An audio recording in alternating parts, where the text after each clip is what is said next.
Smooth 98.1. Love music, love life on a Tuesday morning, 21 minutes past 8 a.m. Apologies for the late start, sorting things out on the back end. But rest assured, the grapevine is here live and direct. All the entertainment news, gist, and tea spilling will be happening today. Ayokunmi here. Welcome along to this ride with us. And by us, I'm not doing this alone. I have the one, the only Irabor Okosun joining me. Irabor, good morning to you. How are you doing today? Morning, Ayo. How's everything? Good morning, Lagos. Let us do this. Yes, yes, yes. Let us do this. Lagos, Nigeria, the entire world, wherever you are. Yes, you can join us by sharing your messages with us on WhatsApp on 0809 444 0981.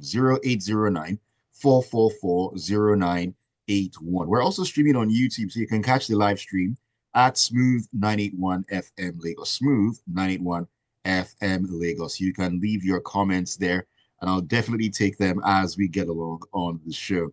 All right, so Rabbi, there's a couple of things to get into in the world of movies, in music, some just here and there as well. You know how we love to check on our faves in Mm-hmm. quotes, and see what they're up to. But we'll begin with the big screen and, of course, the AMAAs. That's the Africa Movie Academy Awards. Now, Nollywood actor Femi Adebayo has emerged as the best actor in a supporting role for his historical thriller Jagun Jagun at the 20th edition of the awards, which were held on Saturday in Lagos. Now, that particular movie, Jagun Jagun, had earlier attracted 7 nominations, also claimed the Achievement Award in Visual Effect and Makeup, respectively. Now, actress Elsie Abang won the Best Actress in Supporting Role in Kip Boy, which Michelle Lemuya emerged as the Best Young Promising Actor in Nawi. Also, Zolisa Zaluva won Best Actor in Leading Role in Queenstown King, while Jackie Appiah Emery emerged Best Actress in Leading Role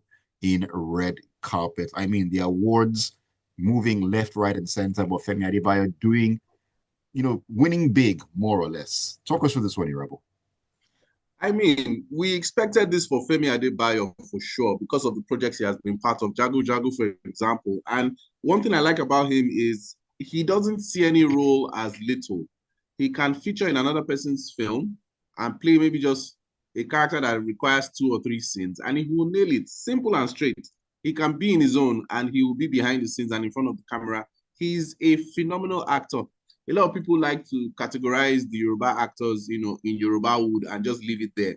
They are standing toe to toe, head to head with any of the quote unquote English speaking actors in Nollywood. So Femi Adebayo Mm. is in my top 10 easily. Him, Adedimeji Lateef, they are both in my top 10 easily. Deyemi Okolanwo as well is in my top 10 easily. Blossom Chukwujeku and the rest. There are a lot of them that are doing great. So him winning this, I mean, I didn't have any issue with it at all, at all, at all. I'm so happy that he's been recognized. He has won an AMVC as well. So now him winning an AMAA, I don't know if he has won the future awards. Nigeria, we don't have our own EGOT, like the Emmys, the Golden Globes, the Oscars, and Mm. the Tonys. So I guess yeah, his genotype is AA, maybe, or something. I don't know. So definitely he can marry and do and undo. He'll be fine, even if he meets AS or SS. So certainly, one thing I would need to point out is first of all, Ama. I know with the passing of the late Peace Anya Musigwe, the founder, I'm going to give them kudos for keeping it consistent, not going out Right. as a result. But even while she was alive, there's something about their publicity, and their packaging. Yes, they are packaged and they want to be perceived as the Oscars of Africa or Nigeria, which again, yeah, no problem. I just don't feel that. I didn't even know the AMAs were happening on Saturday. I did not know. You understand? And And that is I know, and that is saying something from you who play in that field. I mean that is your playground, more or yeah. less. And when I say I did not know, it's not as if I didn't know that they were going to have it this November, but I just wasn't given any reminder again beyond what I knew because I'm in the industry. So they would need to work on that. It's just like with Trino Motion Pictures now, the guys who won for The Weekend, the movie, you know. Yes, they're doing a lot of international festivals and they won best film and everything. Yes, it's good. They won an AMA. But I'm saying in terms of publicity, notoriety, and box office numbers, their publicity is not functional to the Mm. point that should, meet up with the other things that they're doing, which is also great. So funding is not an issue, in my own opinion, I believe. AMAA needs that restructuring. Trino needs that publicity. But yes, I'm happy that Daniel Oriahi has won multiple AMAA awards following everything that he has gone through maritally. I'm happy that he's been reborn. He has a directing gig with Ebony Life as well for Blood Sisters, him and Kaede Kasum. He has won the weekend best film, cinematography, and all that. He has multiple AMAs now. And, he has another film again with basketball coming out this November. So I'm just so happy that the young man has, had a resurgence again because he's a phenomenal director if given his chance to explore his abilities. So I'm happy again that Nollywood has these things that we look forward to that we can talk about. But again, I always say it, we can always do better. We should not just relax. And please, in all these things I'm saying, I don't want anybody to think that I'm not aware of the fact that it is difficult to even put out an event in Nigeria. I mean, I do events as Oh, well. yes. Uh-huh. So I have one coming out on the 30th of November. So I know it is kicking me in the behind. So I understand. But But what I would say is those who have the resources, me, I know what I would do if I had the resources. Mm. So again, if you have the resources, you should be making things happen easily, and allowing experts to take charge of certain facets of your, institution. But definitely AMVCA is still, top of the pack right now when it comes to award shows in Nigeria. But kudos to AMA for keeping it consistent as well. Kudos to them for keeping it consistent. I mean, 20th edition. It is not beans by any stretch of the imagination. I mean, touching up here and there, and as you said, Irabor, working on the publicity as well will take them a very, very long way. And I just want to mention this, still sticking with some of the award winners.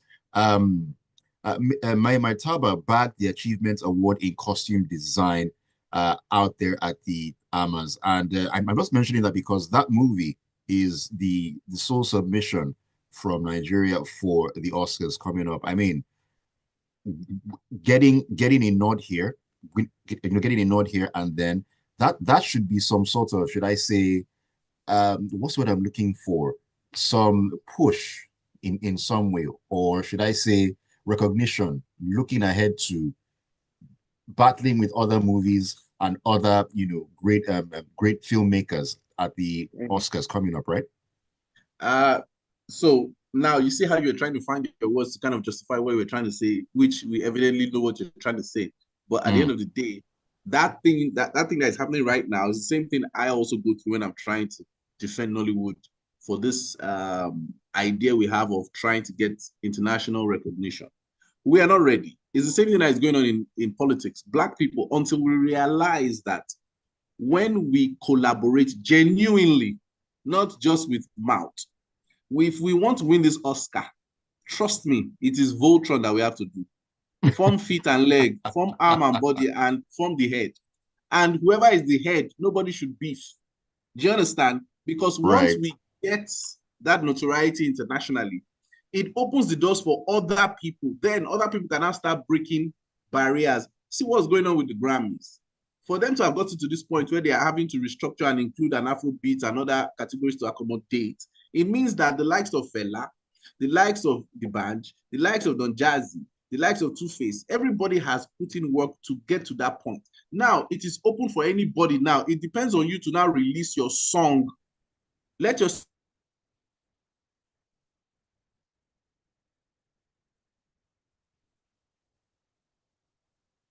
Are you there, Rebel?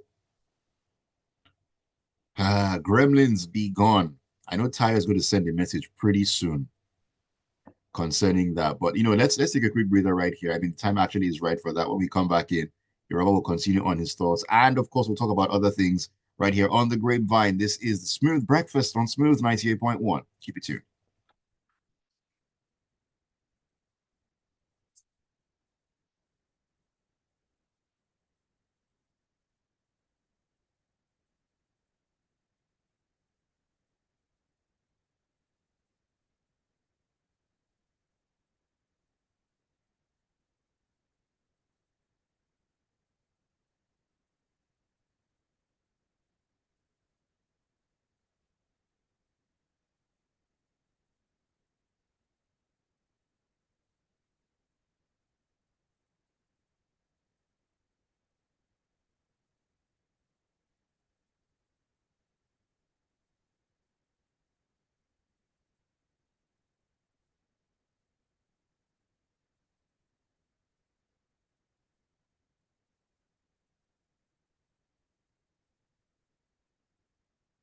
Irabor, can you hear me?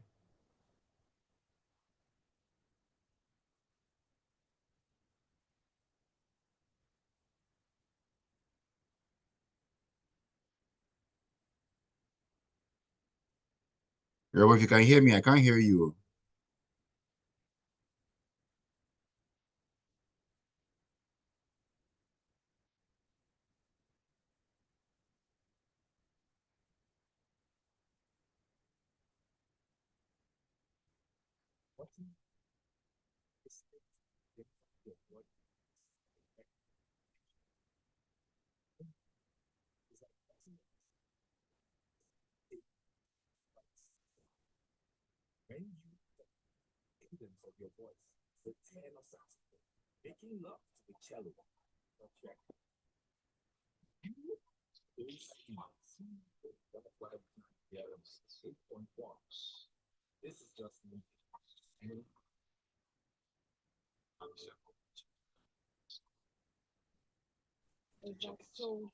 Alpha.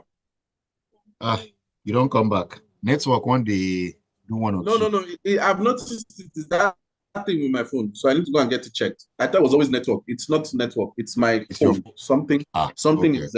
Something is the receiver of maybe whatever. It goes off and on at will. Okay. Well, may you just behave to the end of the show. Yes, sir.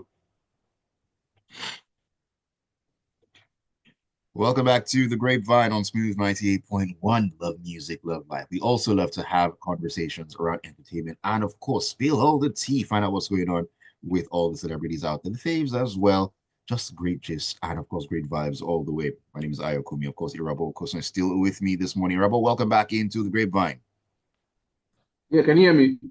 Yes, I can, loud and clear. Alrighty. Welcome back in. And of course, you can join the conversation. Send your messages to us on WhatsApp. Hey, we'd love to hear from you each and every single time. WhatsApp number is 0809 0809 That's the WhatsApp number. Also, we're streaming on YouTube, so you can catch us at Smooth 981 FM Lagos. And all you need to do right there on YouTube is drop a comment, and I'll take that as we get along. Talking about your comments, Francis from Ojo says, I won't lie. I honestly didn't know the AMAs happened over the weekend. The MVCA has taken over. I only knew about it from Instagram when a Ghanaian actress was dragging the organizers for abandoning them at the airport for an all expense paid trip to the award. I guess their publicity was exactly what Irabor was alluding to. The fact that the publicity just isn't there. St. Fadjo says, I was there, oh, the AMAs were great. All right, St. Fadjo, great to know that you had a good time at the was it, you should be giving us play by play of how it went down. Really, give us all the. I mean, since you had a front row seat, you should be No giving us mind all the am. play by play about how it went down. Don't just say it was great. What's No happened? mind What am. transpired? Spill the tea, and Fadjo. Let's know what's going on over there. But anyways, back into the stories.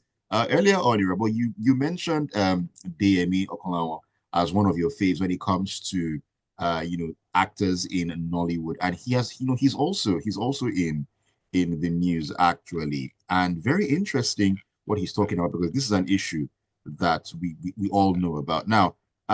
He appreciated a fan of his for going the extra mile to help curb the alarming increase in piracy. Now, the actor had shared a screenshot of a fan of his who was hoping to watch a pirated version of his latest movie since he couldn't afford to watch it in the cinema. However, another fan chided him or her for such behavior as he promised to give 5 people free tickets to watch the movie. Now, reacting to it, DME noted how Nollywood producers, especially newbies like himself and his wonderful partners as well, they try to tell global level stories, and they get next to no support from government or financial institutions. And as such, they end up spending all they have to produce these films. And then piracy does what it does and pulls the rug right from under them. Irabo, you are thick in the movie industry, and of course, you know how this is. And piracy doesn't just stop at movies. There's music, there's books, almost everything when it comes to Nigeria. Is this a thing that will reduce at any point? I mean, curbing it completely could be a very difficult thing to do, but at least can we bring it down? And of course, people have a part to play in this. So because if you have the mindset of, oh, I don't have money to go to the cinema, I'll wait for the pirated version. That's also part of the problem. Yeah, the thing is, I mean, I don't mean to be a bearer of bad news. I don't think piracy, just like corruption, would ever end. You know, it's just like the gun laws in America now. It cannot go away. They just have to find ways to make it tighter for people to be able to access it. You know, Mm. now what we need to do is put legislation and certain things in place to be able to limit it. But you're in the digital age, so piracy is going to prevail regardless. You just now have to find ways to guarantee that those who are putting out content would definitely have the means of mechanism to chart a course for their product and figure out how they can make their money back. That's what we need to find out and figure out, which isn't difficult if we really just have leaders that have foresight. That's it. Right. Now, yeah. Another harsher truth is if you cannot clearly define the ROI of your business, don't go into it. Hmm. Go and do something else. So you're not supposed to be doing business based on passion, based on what it is you like to do. You're supposed to be doing business based on what is profitable. So the same amount of time you're going to use to learn what is your passion, you can also use the same amount of time to learn what is profitable at that point. So now, if Yeah. we figure out as financial analysts that, oh, okay, oh, selling pure water is the most lucrative business right now. If you don't like pure water, you don't know how to sell pure water, just go and learn how to sell pure water. Because the aim of everything is to make money in the sense because you need the money now. It's not for money to put in pockets per se, depending if you're doing an NGO or you're doing a social enterprise or it's a company. You now have to make sure that that system is running. Even churches treat their churches as businesses. You understand? So because you have to have people come back to the church to worship. So if you don't have light, you don't have gen, how would you even pay for it? So you have to treat it like a business. So if you're running something and you don't have a mechanism in place or you can't figure out based on the environment you're in Mm. that this money can't come back in the next 1 to 5 years, then I don't know what you're doing. So you can't complain. I'm not saying it is bad to complain about bad governance or anything or whatever. No. I'm saying don't go and put yourself in a position where you already know that this is the situation right now. These people don't regard this industry. This industry doesn't have structure. Don't now go and invest in it and complain that you're not getting returns because you already know before you enter that that's what it is. That's a very harsh truth that nobody wants to tell themselves. Now, it's a harsh truth, but it's a bad truth in the sense that the government itself is supposed to make sure that that isn't in place. That is the bad structure isn't in place. If you get my point. Hmm. So again, it's a very funny thing, but I mean, it is what it is, really. But I've explained it. I don't know. I don't know if I can explain it anymore than I've done. Oh no, I get what you mean perfectly. And talking about harsh truths and truths that need to be said, it's actually kind of funny that you went down that line because you're bringing me to this next story that is here talking about Kate Henshaw. Of course she was all over the internet. She was trending last week, and she was on the hot seat basically on social media off of a recent post that she made, where she stated that a lady had set herself up to be used for rituals because of her choice to date a quote unquote Yahoo boy over a working man, and people were not having it. Now, I could understand what Kate was trying to do. That now let's give context. There was a video where some of these Vox Pop street interviews where a lady was being asked, oh, would she date a Yahoo boy over a working guy? And she said, oh, she would date the Yahoo boy. She gave her reasons for that and so on.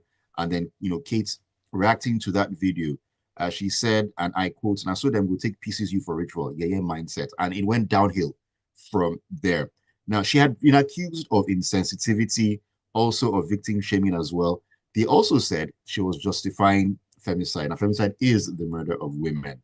And people were just coming for her left, right, and center because of that statement. Now, what she said was a harsh truth. But could the issue have been in the way she said it, not what she actually said, Irabor? So see, there's another thing again about I don't want to blanket it as Nigerians or Africans or people, but I'll just say those types of people who responded the way they responded to what she said, those types of people, apparently they are prevalent. They have proliferated the entire world. They are everywhere. Now, those people, in my own opinion, are the ones that the programmers love the most, where they don't think for themselves. They just want to drag, they just want to respond to things without actually taking time out to think. Why would you want, when you know that predominantly Yahoo boys do that? Do you understand? Why do you now want to go and join that when you know that it's a high possibility that you would be sacrificed? Now, somebody is calling it out, and people are now saying you are victim shame. What? See, all those catchphrases. Kudos to those PR teams that catchphrases. I give them. See, no, seriously, there's sabi work, but you now need to be very serious and real with yourself. Somebody like Kate saying that kind of thing is important. Even if she gets the backlash from it, it is very, very important. Me too, I like to do those things, especially when it is life or death situations.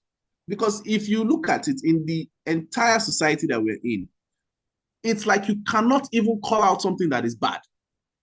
You'll be called out for being bad, for calling out something that is bad, which is a bad thing entirely. I don't know how that has become, where you see something clearly that is wrong. You see somebody marrying an underage person. You see somebody doing something that is illegal. You see someone like you, and you are accepting it, like, waiting to be your own. Why are you? I mean, how did we get here? Of course, you know this. It's like saying a lady dresses scantily to church or somewhere where you know it's a dark alley or something, and somebody's like, no can go to do that one before they go and reply. What do you mean? Like, yes, it is what is going to happen. You cannot, it's like you're driving on the highway. You cannot assume that every person on the highway has sense. You don't know if that person has quarreled with his wife or that person is drunk or whatever. You're just assuming that, oh, this is what you have to be vigilant in this life. You cannot go and be committing yourself to somebody who you like. I was watching this series, Smart Money Woman, and the Lala Akindoju character, where she was saying, my husband did this. I'm like, did you not know this before you married the guy? Especially if there's backstory that you know that this is what the guy is about, and you married him like that, and you're complaining about the consequence of what you see. See, it is harsh, and we should stop trying to have people say harsh truths in such a soft way. Because sometimes I'd rather take the truth, no matter how harsh it is, and correct myself and move on than take subtle words that would make me take 15 more years to get over what I should have done in 6 months. So, so people should be guided and open their heads back again and receive sense. Preacher. All right. Francis says, folks on the internet did misunderstand Kate from her tweet. I also stand with her thought. You did literally say you want a Yahoo boy, that you honestly know they do all sorts of rituals and can use you, and choosing over a 9-to-5 working class fellow. Okay. Let me see here. Who was talking to us? Okay, Big Mayor says, Big Mayor says, Ayo, you need a vacation. You know what, Big Mayor, you are actually spot on. I do need a vacation. But hey, I'm here because I love what I do and I love you guys as well. So Ayo, you go carry me go. Before, I'm here and you now. Go run out. He says, to the Kate Henshaw matter, if you know the end result of something and still go on and do it, why play the victim card when you're being called out for it? The moral decadence is becoming unbecoming. Bars. All this English used to cover up bad things is the reason we as a country are majoring in the minor and vice versa. All right, thank you for your message. Tayo says, I knew the award was going on because of Oris. Man was ranting tweet by tweet. Piracy is happening because the business environment allows it. Morality is on the decline. Irabor preach from the mount. That's why Irabor is always on the mount, preaching it. And then, yeah, talking about Quincy Jones. He lived a life beyond measure. What he's done in music globally is a legendary. Also, RIP to DJ Clark Kent. We are laying a lot of music talent to rest. And Irabor, as we round up Quincy Jones, we can't not talk about him. Passed away at the age of 91. I mean, what did he not do? What hasn't the man done? I mean, worked with Michael Jackson for years and years, gave us Bad, gave us Off the Wall, gave us Thriller, 3 albums that are iconic. He, has worked with so many people, 28 Grammy wins, only third behind Jay-Z and Beyonce. He played with Ray Charles at one time. He has backed Billie Holiday. The man was a musical genius. He was. I mean, for you to have a career span 70 years, some people don't even live up to 40. And you Mm. span the career 70 years and you died at 91. I mean, yeah, Yeah, 91 in your 91. 90s. I mean, what else do you want to do? See, even if you didn't bring any other artists and he just only found Michael Jackson, it's enough. Even if It's he didn't enough. do Oh. even if he didn't do 2 albums and he just did only one, it's enough. Like that's all. He didn't need to do anything. The man is a legend. Let him rest in Mm. peace. Amen to that. Amen to Is that. let him rest. Let him rest in peace. He has tried. I mean, there's nothing else he can do again. But even if it's just bad album he released or Thriller or Off the Wall, anyone, I still I listen to Pretty Young Thing till today. uh-uh. Michael's song. You know, like you can till imagine. And those till stuff this you get enough. I till mean, this no. very day, music that even this generation, that surprisingly you would think they wouldn't know anything about, are vibing to. So Yeah, great music transcends generations, transcends yeah. eras. That's just the truth about it. All right. Thank you so much, Irabor, for joining me this morning. Always a great time having you on the Grapevine. Pleasure, Ayo. Please, let's do go for me for this our vacation beacon. Don't worry, we shall see what we can do about it. Mm-hmm. And thank you all for sending your messages in and always keeping it tuned to Smooth 98.1. Always a pleasure having you on. Keep it tuned. There's more great music coming your way on a Tuesday morning.